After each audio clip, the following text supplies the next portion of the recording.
Hello, social media people. I'm so cringy. Like I'm also making all of my social media content with so much like mental prepping and planning and Google Docs, and then I end up not reading any of it and just speaking from the heart.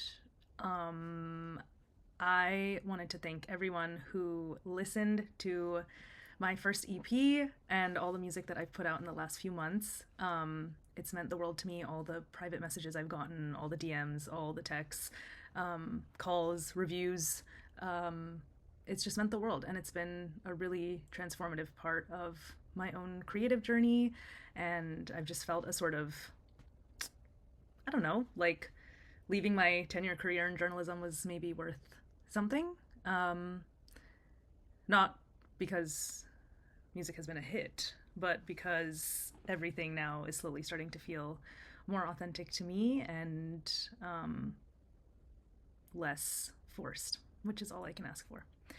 Um, so, okay, so track one on the EP is called Clear Lines of Direction. Clear Lines of Direction. If you know, you know.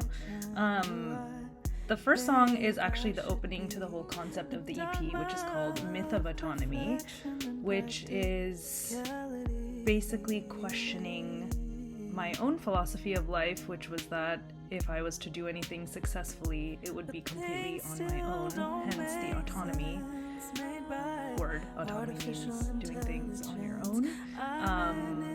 And the myth of that is me questioning whether that's the only way for me to move forward in life, if there is sort of a reason why I think that way, if there's a reason why I believe I have to do everything on my own.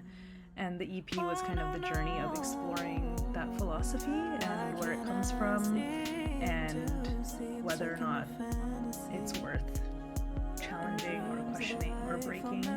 So track one on the EP, Clear Lines of Direction, is about the values and mantras of sorts that I felt I was given by my family and the sort of lanes that they set out for as sort of paths of how I could live my life.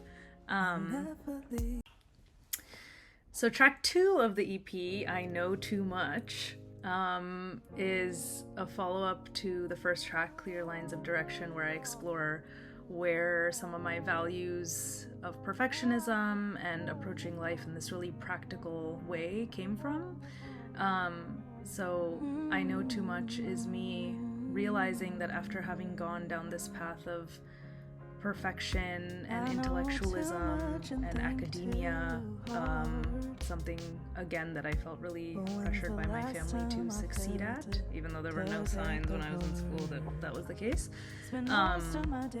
that I almost began to function as a sort of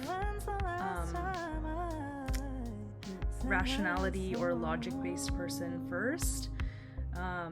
So everything in my life kind of went through this filter of logic and rationality, and I very quickly realized something was going wrong, and I was so disconnected from who I was, what I wanted, who I loved, what I loved, and the opening lyrics of that song, I know too much and think too hard, but when's the last time I felt a tug at the heart, I think speaks to that whole sentiment of times when information starts to dominate every waking thought and every last thing we think about before going to bed, and how that really interfered and maybe continues to interfere with my ability to listen to my heart, listen to my spirit, listen to my intuition,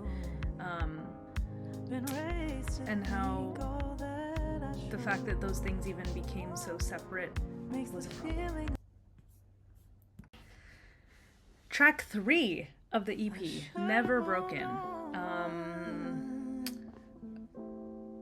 Twist, it is about being broken.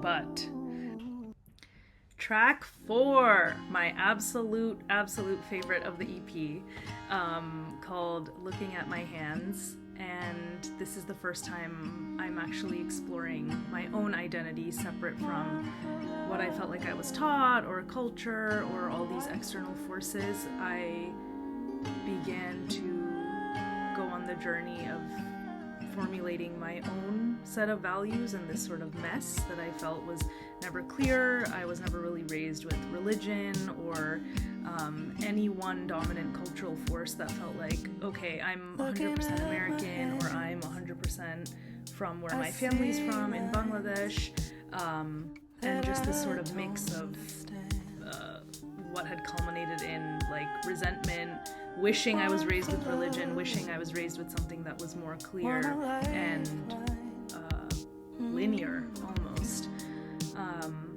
And Looking at My Hands is a song that I kind of wrote from the perspective of all the things I did as a child or growing up that I really felt disconnected from, and how that disconnect translated to my sort of identity crisis in adulthood.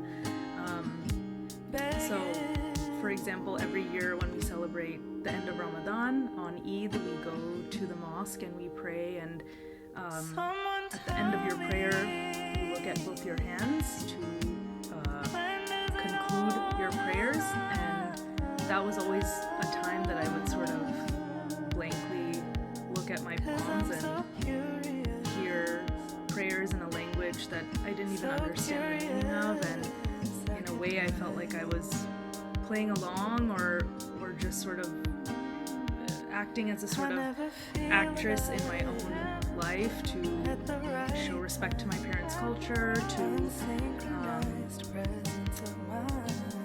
validate and respect my grandparents' religion, but there was always something fundamentally misaligned for me, something that felt like not mine, and that feeling just started to haunt me in a way. So in Looking at My Hands, I say, looking at my hands, I see lines that I don't understand, which sounds a bit like I'm talking about palm reading, but it's more going back to clear lines of direction and the concept of lines of your life and lines that your family sort of draws for you, and how those things don't always resonate when you get older, and sort of the fear of that and the realization that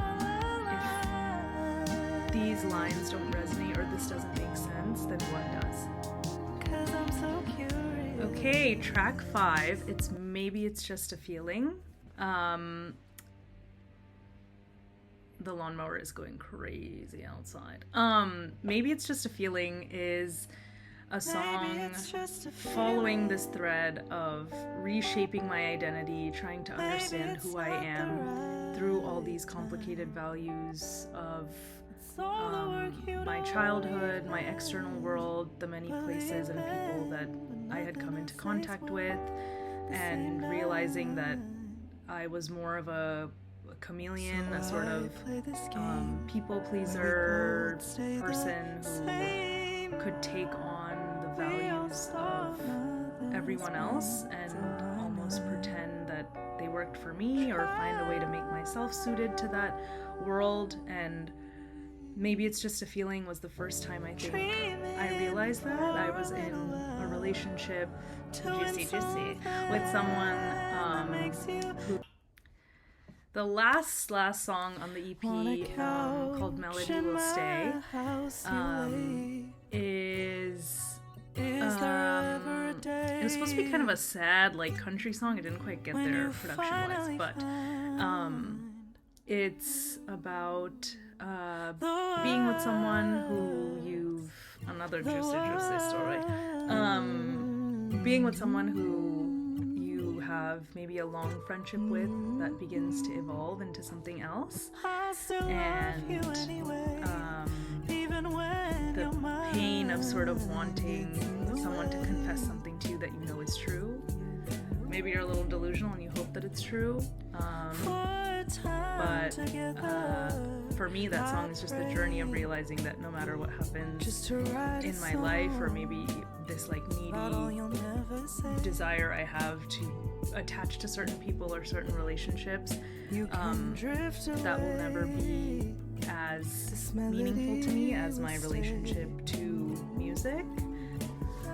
And one concluding note on the EP is that I self-produced the EP, which was such an interesting, exhausting, overthinking journey of not just learning to produce, but realizing that it's really hard to play producer and artist and editor and reviewer. And even though that's a lot of what I did in my previous life as a podcast host and podcast producer, with music it's a totally different thing, because I think I learned the hard lesson of the more you overanalyze the feeling, aka the song, you can arguably make it worse and really overthought. So I can talk more about the production side of things if people are interested. I prayed just to write a song about all you'll never say.